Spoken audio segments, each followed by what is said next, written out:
6. veebruari sõnum müntide 4-lt ütleb, et tasub plaanida, mida sa teed. Või siis teisest küljest mitte hoida kõike endale. Materiaalne vara ei taha olla sinu omandis selles mõttes, et ära hoia teda nii kõvasti kinni, et tema hakkab sinu üle valitsema. Materiaalne varandus on mõistlik kasutada, lasta teda voolama, plaanida, tegutseda, mitte hoida ja koguda, et sa hakkad hirmuga mõtlema, et mis saab siis, kui keegi tuleb ja ära võtab. Kui raha käib sisse-välja, siis ta on kogu aeg.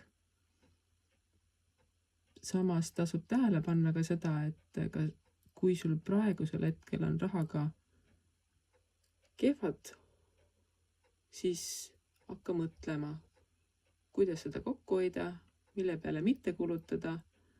Ja samas, kui teisest küljest käid ja ostad, käid ja kulutad, käid ja laiali jagad, et kas see on ka kõige mõistlikum mõte.